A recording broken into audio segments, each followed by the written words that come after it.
Bienvenue sur le podcast Prends ce qui te parle, le podcast pour toutes les femmes qui veulent se remettre au centre de leur vie. Aujourd'hui, un épisode un peu plus intime et personnel puisque j'ai envie de vous raconter ma vision du yoga. Ma vision du yoga elle a beaucoup changé depuis le début où j'ai commencé à aujourd'hui.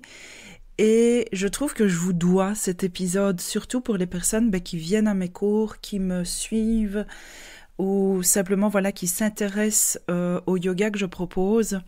Parce que je reçois aussi souvent des questions, c'est quel genre de yoga? Et je trouve que ça méritait vraiment un épisode pour mettre à plat tout ça.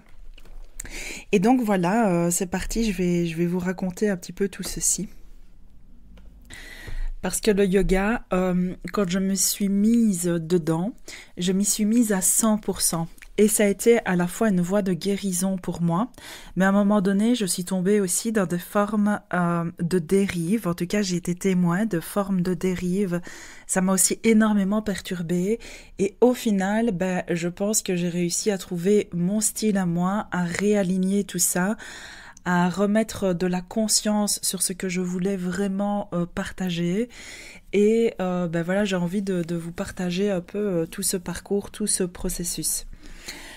Donc, il faut savoir que j'ai commencé le yoga, moi, au tout départ, en 2016. Je venais d'être diplômée kinésithérapeute. J'étais à l'aube d'une nouvelle vie. C'était déjà une reconversion professionnelle, d'avoir repris des études. Et je me suis dit que je voulais commencer quelque chose pour moi. Et surtout, ça m'avait été conseillé par un neurologue que j'avais consulté pour des problèmes d'insomnie. Et qui m'avait dit, mademoiselle, votre cerveau va très bien, il n'y a aucun dérèglement neuronal, vous faites partie de cette catégorie de personnes qui pensent trop. À mon avis, vous êtes beaucoup à vous reconnaître là-dedans, n'est-ce pas? Et il m'a conseillé de faire du yoga. Donc moi, j'ai commencé avec une amie à l'époque, je me rappelle encore, et j'avais une petite idée du yoga parce que dans mes études de kiné, j'avais appris ce qu'on appelle la gymnastique hypopressive que vous connaissez peut-être. Sauf qu'en fait, ça n'a rien à voir. Donc, je vous spoil déjà ça. La gymnastique hypopressive, s'il vous plaît, ce n'est pas du tout du yoga. Ça n'a rien à voir. En fait, la gym hypopressive, c'est Madame Bernadette de Gasquet qui a utilisé les postures du yoga pour faire du renforcement de la sangle abdominale profonde. C'est quelque chose qui est très chouette à faire en postpartum, par exemple pour les femmes qui viennent d'accoucher où tout a été détendu. C'est très chouette à faire aussi quand on a des problèmes lombaires, une hernie discale ou qu'on vient d'être opéré pour renforcer en fait toute cette musculature. Mais en fait, ça n'a rien à voir avec le yoga. Mais bref, à cette époque-là, moi, je ne le savais pas. J'étais comme toutes les personnes aujourd'hui qui me demandent si on va renforcer les abdos. Vous voyez, je croyais vraiment ça. Donc, je me disais, tant mieux, si ça me fait du bien au mental et qu'en plus, je vais être super gainée.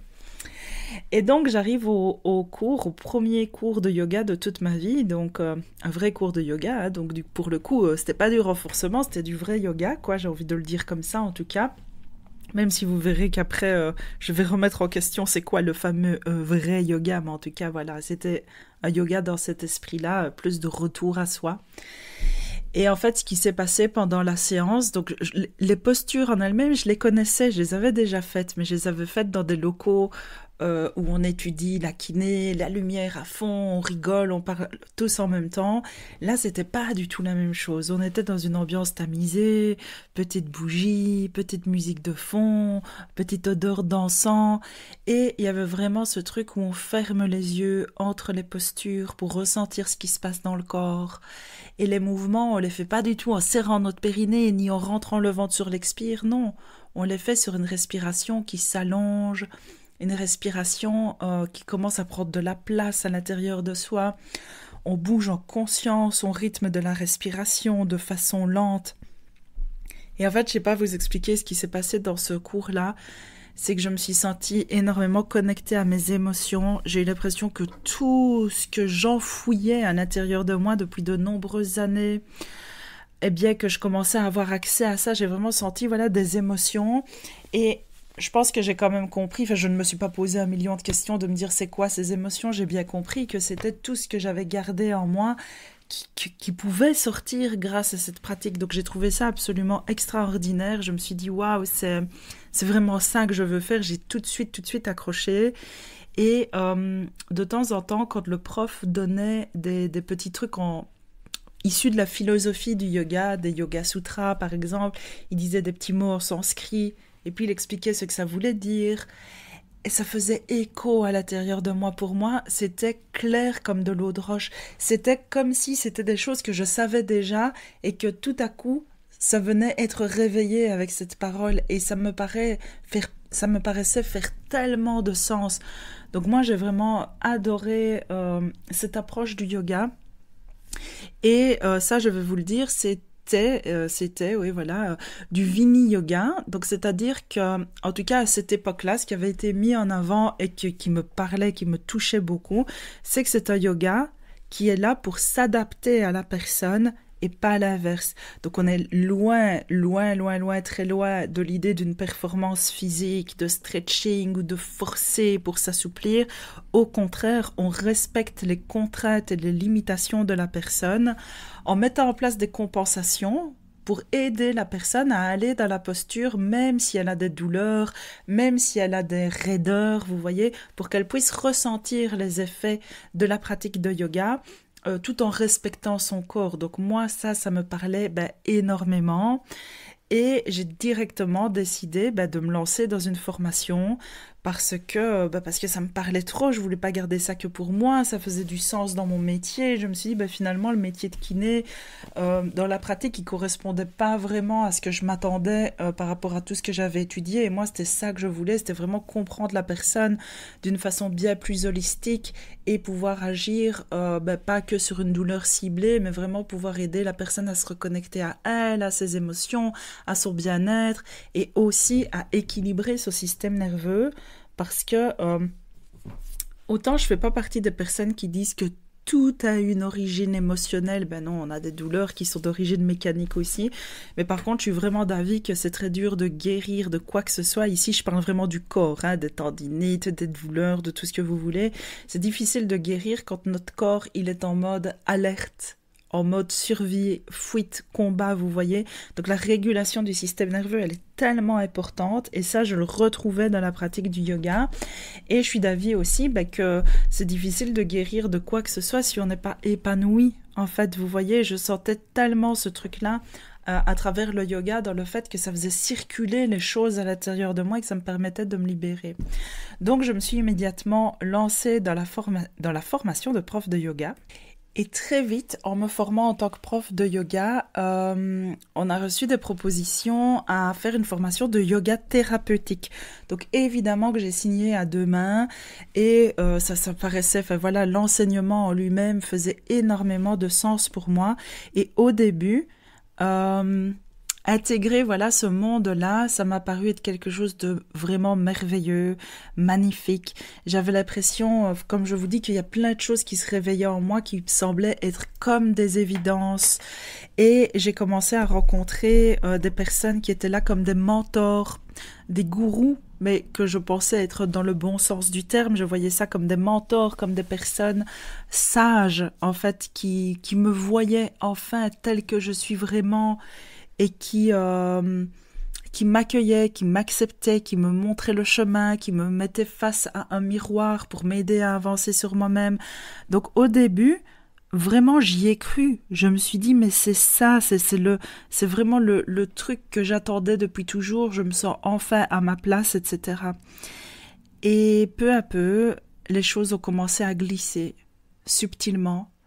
Et je me suis rendu compte que en fait, je m'en suis pas rendu compte tout de suite, mais j'ai été témoin d'un système en fait d'emprise.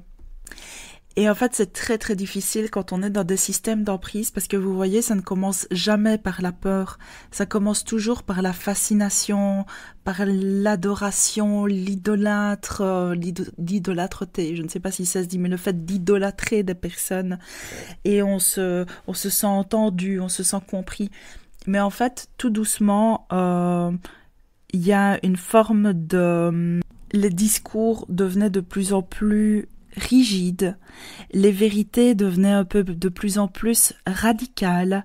Il y avait une bonne manière d'être, une bonne façon d'être, d'avoir son rapport à soi, d'avoir son rapport à sa vie, et tout doucement, en fait, le truc qui au départ me plaisait dans le Vini Yoga, qui est que le yoga s'adapte à la personne, et ben en fait, j'étais en train de perdre ça. Alors je sais vous le dire aujourd'hui avec du recul, sur le moment pas du tout, mais en fait tout doucement j'étais en train de devenir, c'était plus le yoga qui était au service de la personne, c'était les personnes au service du yoga, de ce yoga qui se voulait soi-disant pur, venu d'une lignée, qui est authentique, et en fait du coup il y avait que ce yoga-là qui est vrai, les autres yogas sont faux, mais surtout toutes les autres formes de thérapie ne servent à rien, parce qu'il y a que ce yoga-là qui existe, et tout doucement, parce que vraiment ça s'est fait subtilement sur des années, et bien dès qu'on voulait un peu sortir de ce cadre-là, eh bien, il y avait des formes de manipulation qui se mettaient en place où on ressentait de manière très indirecte, mais on était puni. On était puni émotionnellement de ne pas suivre le courant, de ne pas suivre, voilà ce qui nous était en fait en quelque sorte imposé, même si c'était dit de façon on ne vous impose pas, mais c'était quand même une façon de nous imposer les choses. On nous faisait ressentir voilà qu'on n'était pas dans le juste, alors on nous faisait douter de nous, toutes ces choses-là. Et puis alors il y avait quelque chose qui me semble encore plus grave que tout, c'est que j'ai vraiment ressenti une forme de manipulation affective encore plus insidieuse que tout le reste, un rapport déséquilibré entre les soi-disant mentors gourous et les participantes. Alors au début, on se dit oui, bon, on est tous des êtres humains, on est des adultes, etc. Sauf que il y avait vraiment une frontière très floue entre le fait de transmettre et une forme d'attention ambiguë, des liens tissés de manière émotionnellement confuse. Et tout ça, en fait, petit à petit, j'ai remarqué qu'il y a beaucoup de personnes, et moi y compris, qui entraient dans une forme de dépendance affective par rapport à ces personnes-là. Au-delà de la pratique de yoga, hein, vraiment humainement parlant. Et le truc, c'est que voilà, quand on commence à s'en rendre compte, en fait, on est déjà perdu, on est déjà trop loin dans l'emprise. Et puis alors après, s'ensuit toute une forme de culpabilité. On se demande si c'est nous qui avons tort, si on a mal interprété, si on aurait dû mettre des limites. Mais voilà, c'est vraiment, je me suis retrouvée dans un monde très bizarre. Énergétiquement, au départ, je faisais ça. Enfin, au début, mon énergie, elle a explosé. C'était fluide à l'intérieur de moi. J'ai retrouvé une forme de lucidité sur ma vie. Et puis, en fait, petit à petit, plus j'avançais dans cette tradition, je suis en train de faire les petites guillemets avec mes doigts, cette tradition authentique et pure de yoga, et plus j'avançais, plus en fait, je me perdais. Et plus je devenais confuse, et plus je ne savais plus réfléchir par moi-même, mais tout devait passer par leur filtre à eux, si vous voulez. Et donc, au départ, c'était un chemin qui se voulait un chemin de libération, mais petit à petit, c'était un chemin enfermant, en fait. Donc, je vous raconte tout ça pourquoi ? Parce que je pense que c'est quelque chose de fréquent, pas que dans le yoga, mais même dans tout le monde un peu spirituel et même du développement personnel. Et je trouve que c'est hyper important de rester vigilante, parce que c'est malheureux, mais c'est encore plus quand on est une femme, hein, vous voyez, même si je sais que les hommes aussi peuvent être soumis à tout ça, évidemment. Mais c'est important de se rappeler qu'on a le droit de douter, on doit garder notre libre arbitre à tout moment, et que nos réponses, elles se trouvent à l'intérieur de nous, elles se trouvent pas dans une discipline ni dans une philosophie. La discipline, la philosophie, c'est là pour nous aider à entendre ce qui se passe à l'intérieur de nous. Mais ça ne doit pas être quelque chose, ça ne doit pas être une injonction, en fait, vous voyez. Et on a le droit de dire non, on a le droit de poser nos limites. Et le plus important, quand on se lance dans une voie de retour à soi, de développement personnel, c'est vraiment de se sentir en sécurité, de pouvoir se sentir entendu, de pouvoir rester une personne individuelle, de garder ses croyances à soi. Enfin voilà, tout ça c'est important. Et si jamais vous êtes aussi prof de yoga ou dans un autre domaine, mais que vous avez vécu ça, ben j'ai aussi envie de montrer que vous n'êtes pas seul, que ça peut arriver à plein de personnes et surtout, surtout, que c'est jamais de votre faute. Ce n'est jamais de votre faute parce que c'est très difficile de sortir de ça et surtout après c'est très difficile en fait de porter sa voix là-dessus parce qu'il y a vraiment cette forme de honte où on se dit je me suis laissé manipuler, j'aurais pu le voir plus tôt, et puis finalement c'est peut-être moi qui ai fait quelque chose de mal, c'est moi qui n'étais pas assez clair. Non, non, non, non, non, non, c'est des systèmes qui ne sont pas du tout normaux, et c'est important en fait de parler et de le dire. Donc en fait, quand je me suis rendu compte de tout ça, ça m'a pris des années de vraiment me rendre compte de tout ça. J'ai failli tout arrêter. J'ai failli tout arrêter parce que je me suis dit, ok, en fait, si c'est ça le yoga, ça me dégoûte. Ça me dégoûte. En fait, je me suis rappelé de pourquoi je m'étais lancée dans tout ça et je me suis dit, mais attends, je suis tellement loin du compte. Je suis tellement loin du compte. C'est pas ça. Parce que tout doucement, j'étais tellement tombée dedans que moi, j'étais en train de répandre le yoga authentique qui vient de l'Inde, de la philosophie. Et j'aime l'enseignement du yoga. Sauf qu'on est en 2025, en tout cas, moi, je suis en Belgique. Il y a peut-être des personnes voilà, qui m'écoutent en francophonie en France ou je sais pas ailleurs ou quoi. Mais en tout cas, on vit dans un monde moderne.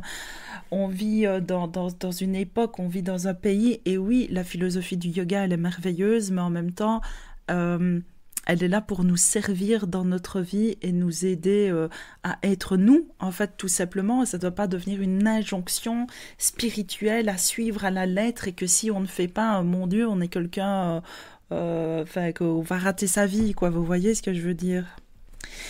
Et donc, j'ai voulu tout arrêter, et puis avec cette grosse introspection, cette grosse prise de recul que j'ai prise, je me suis rappelé d'abord pourquoi je faisais ça. Je me suis rappelé à mes valeurs qui avaient clairement été bafouées dans ce système-là et que je n'ai pas respecté. Parce que j'étais voilà sous cette emprise, et il y a plein de fois où je ne respectais pas mes valeurs. Donc là, je me suis vraiment reconnectée à ça. Et j'ai vraiment réalisé que le problème, c'était pas le yoga en lui-même, c'était certaines personnes qui le répandent. C'était ce que certaines personnes en font. Et le yoga, à la base, c'est une voie de liberté, ce n'est pas une voie de soumission. Alors, j'ai décidé de reprendre le pouvoir, sur ma propre pratique de yoga, sur ma façon de l'enseigner et de le partager, parce que non, finalement, ils ne détiennent aucune vérité et j'ai le droit de m'approprier ces outils. Ça ne fait pas de moi quelqu'un d'irrespectueux, ça ne fait pas de moi quelqu'un de je ne sais pas quoi. En fait, simplement, j'ai le droit de garder ce qui fait le plus de sens pour moi et de mélanger cet outil à d'autres outils tels que des outils, je sais pas moi, issus de la gestion du stress pour l'équilibre du système nerveux, des outils de développement personnel qui permettent d'être à l'écoute de soi et de trouver ses réponses à l'intérieur de soi. Et donc voilà, j'ai décidé vraiment de garder tout le bon et d'enseigner avec conscience. Donc aujourd'hui, je continue à transmettre le yoga, mais d'une manière complètement différente. Je garde du yoga le retour au corps, la présence à soi, le fait de bouger dans des mouvements qui sont doux, amples, fluides et combinés à la respiration, parce que c'est ça qui fait tellement de bien, et c'est vraiment ça qui permet de sentir qu'il y a quelque chose qui circule à l'intérieur et qu'on n'est pas juste dans une forme de gymnastique, vous voyez. Il y a vraiment ça, et le fait de le faire en conscience et en étant à l'écoute de soi, en considérant que chaque personne est différente, arrive avec un bagage différent, et chaque personne a son propre tempo, en fait, vous voyez.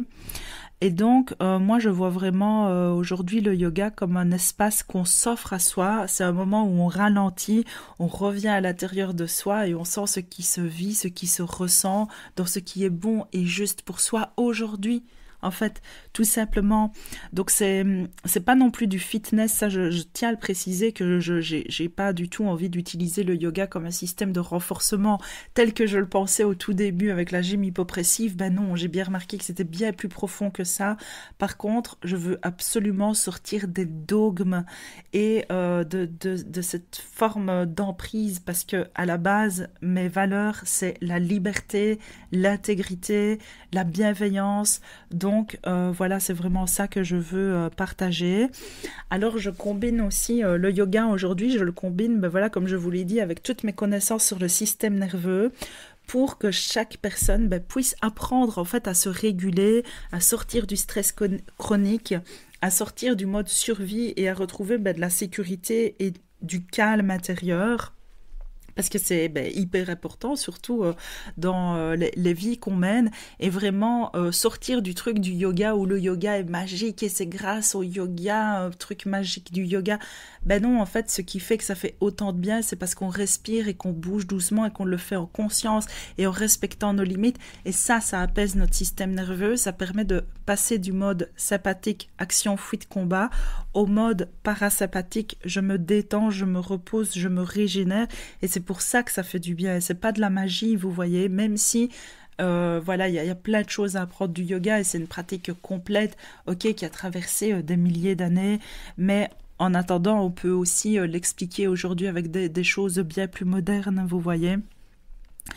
Je combine aussi le yoga aujourd'hui avec du développement personnel, toutes ces choses qui sont aussi axées sur les neurosciences, tout ce qui a pu être mis en avant sur le fait que voilà à quel point ça fait du bien pour le mental, pour le retour à soi, pour le fait de mieux se comprendre, de mieux se connaître. Donc moi j'utilise beaucoup le journaling, le fait d'écrire. Pourquoi ? Parce que quand on écrit, la personne elle écrit ce qu'elle ressent, et encore une fois c'est pas un truc qui est imposé, et chaque personne va écrire quelque chose de différent puisque chaque personne est différente. Donc j'aime bien utiliser ça. J'aime bien aussi utiliser des thèmes en lien avec les saisons, parce qu'on est tous soumis aux saisons, et je pense que ça fait partie aussi d'un doux retour à soi, que de se rappeler que en fonction de la période de l'année, notre énergie est différente, et c'est normal et c'est naturel. Et donc l'introspection que je propose aux personnes, c'est vraiment une introspection qui démarre d'elles et qui est guidée évidemment pour ne pas partir dans tous les sens, mais vraiment une introspection où personne ne dit à personne ce qu'elle doit être. Les personnes sont juste invitées à se retrouver elles-mêmes dans leur vérité, dans leur unicité, dans leur propre tempo.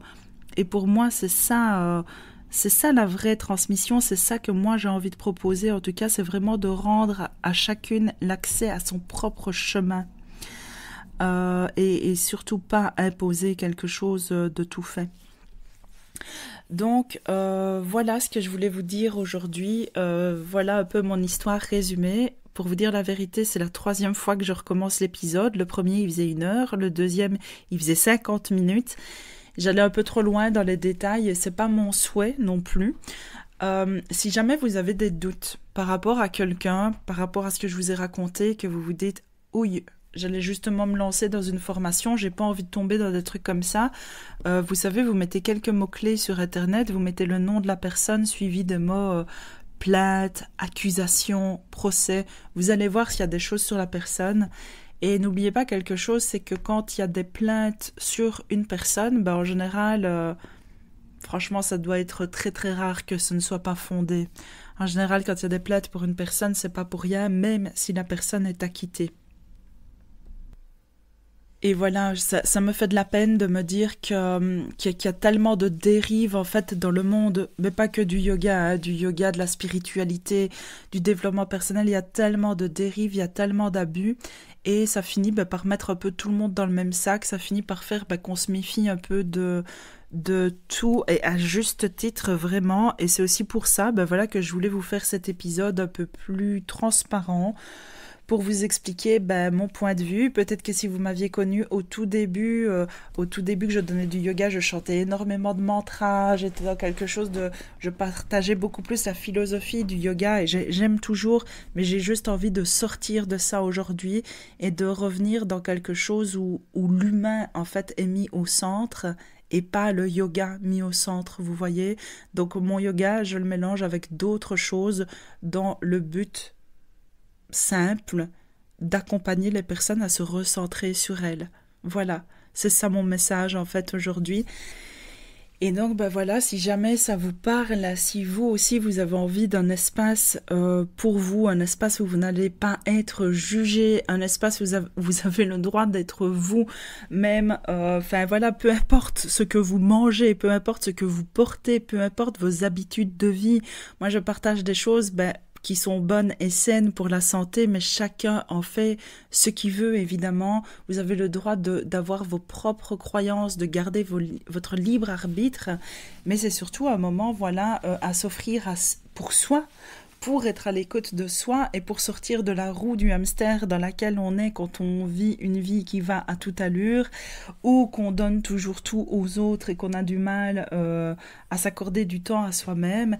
Et en même temps, c'est une façon de prendre soin de soi de manière holistique, en fait, de son corps, de son énergie, de ses émotions, de manière vraiment complète, mais toujours avec douceur, toujours avec respect et avec des réponses qui viennent de vous, qui viennent de l'intérieur. Sortir de ce truc où on cherche toujours la légitimité à l'extérieur et on cherche des réponses toutes faites chez des gourous, chez des mentors spirituels, alors qu'en fait absolument tout est à l'intérieur de nous. Voilà pour l'épisode du jour. Donc si ça vous parle, les portes pour l'année prochaine sont ouvertes. Donc j'ai appelé mon cycle Yoga Écoute et soin de soi au rythme des saisons. C'est un engagement annuel qui va de septembre à juin avec un rendez-vous donc hebdomadaire. Il y a congé pendant les congés scolaires et pendant les jours fériés. C'est des séances, on fait une nouvelle séance à chaque fois qu'il y a des congés. Donc on fait plusieurs semaines la même séance de façon un peu évolutive pour vraiment explorer la pratique, ce qu'elle nous fait ressentir à l'intérieur de nous. Il y a des thèmes d'introspection en lien avec la saison mais qui permettent juste d'être à l'écoute de soi, d'accord ? Et il y a toujours un petit moment de journaling à la fin et un espace d'échange bienveillant, justement pour que chaque personne puisse exprimer son vécu unique du jour si elle le souhaite. Je vous mets tout ça évidemment en description de cet épisode et je vous dis déjà à la semaine prochaine pour un épisode un peu différent cette fois-ci. Et voilà, l'épisode du jour est terminé. S'il t'a plu, n'hésite pas à t'abonner, à liker, mettre des étoiles, un petit commentaire et à partager avec une personne à qui ça ferait du bien. Tu sais, ces petites actions permettent de mieux faire connaître ce podcast et ça me fait très chaud au cœur.